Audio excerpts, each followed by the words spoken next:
Warehouse or wine bar, concert hall or home with a difference.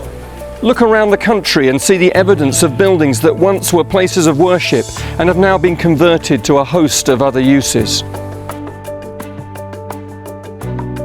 That doesn't include many more that we don't see, because the land they stood on was more attractive for redevelopment than the bricks and mortar.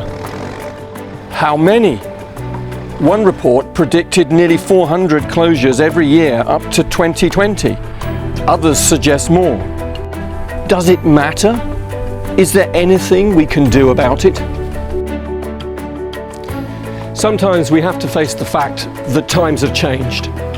Inner cities and rural areas that supported large populations a century or so ago have found that their numbers have dwindled to only a fraction. Other forms of ministry have emerged in these areas to support them, but keeping empty church buildings open may not be the answer. Is that the whole story, that times have changed and that there's nothing more we can do about it? From our experience at Church Growth Trust, the answer to this question is emphatically no. We have seen many situations where a once thriving congregation has been reduced to a fraction of its size, and yet the opportunities for gospel outreach in the local area still remain. The reasons why this happens may vary, but in many cases the circumstances are similar. A faithful few remain, often reluctant to make the decision to close. A decision that some may even see as abandoning their post. But for reasons of age or failing health, they are personally no longer able to continue the work. For elders and trustees faced with that dilemma, is there a real alternative to the choices with which we started? Warehouse or wine bar, or selling for demolition and redevelopment? We believe there is.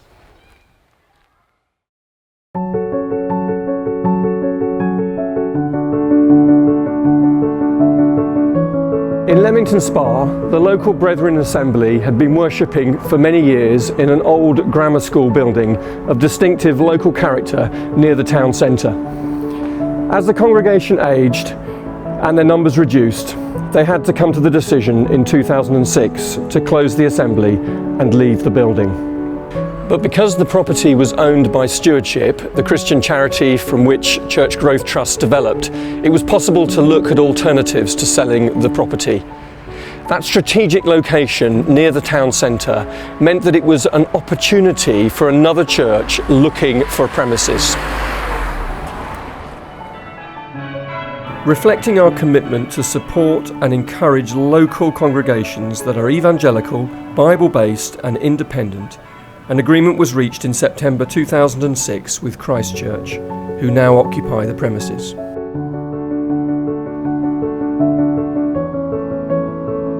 It was obvious to all that the property desperately needed complete refurbishment, as the original building was damp and out of date, and the building behind was a 1960s asbestos prefab which was literally falling down.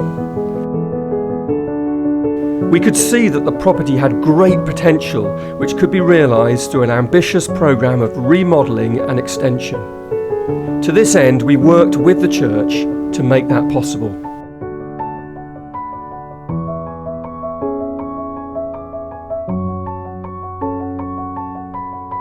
The original building was preserved and a more welcoming entrance was created at ground floor level. Upper floors were created to provide useful and attractive meeting rooms.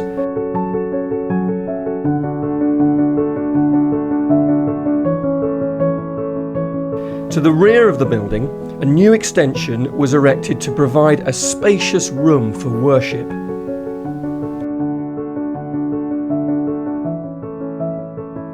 In the process, it was possible to upgrade the arrangements for access to and within the building to make it more welcoming for people with disabilities, putting into practice the church's desire to open their doors to all sections of the community. Working with Church Growth Trust was a real pleasure, particularly working with Giles, because even though this was a commercial arrangement, it was clear right from the outset that we were both after the same thing, and that was to take a church building that was literally falling down and restore it and turn it into what was the best church facility that we could make it. In addition, a church like ours would never have had the financial resource to be able to take on a project like this. But Church Growth Trust owned the building, they have money to put into restoring buildings like this, and they lent our church money as well for doing the interior decoration. To be honest, if it wasn't for Church Growth Trust, I think we'd still be meeting in a school dining room.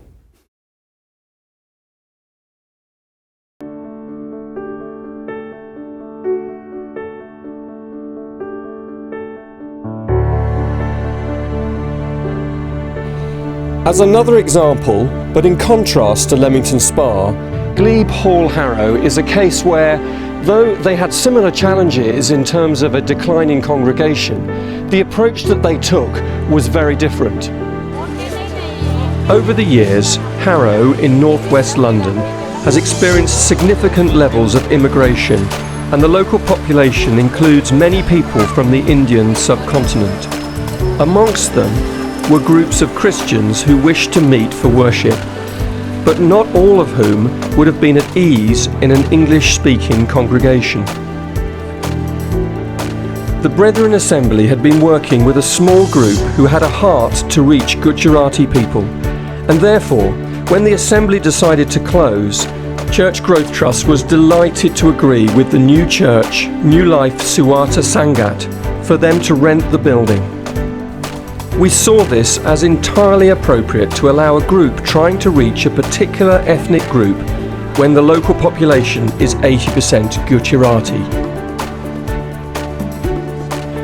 New Life Swata Sangat is an Asian-based church worshipping Lord Jesus Christ. We reach out to local Gujarati community in Harrow and Brent. We are grateful to Church Growth Trust for the building.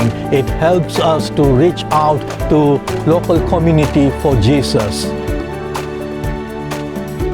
In all these examples and in many others, we have the privilege of seeing how the end of an era for one congregation does not mean that the gospel witness in that area is extinguished.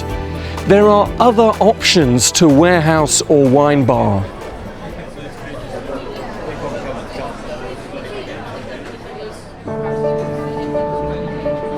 With or without physical alterations to the premises, we want to give gospel halls, chapels and other church buildings a new lease of life by working with local evangelical churches to provide them with a base for worship and outreach.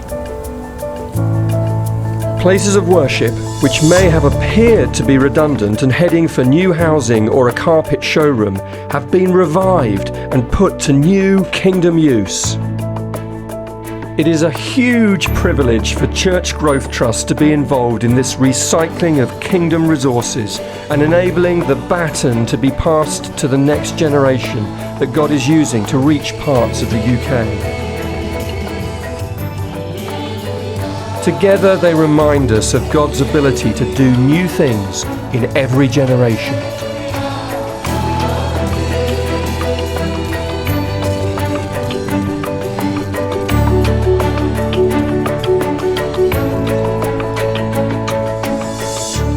If you know of or are involved with a place of worship where it seems that an era is drawing to a close, why not talk to us about how we can help you?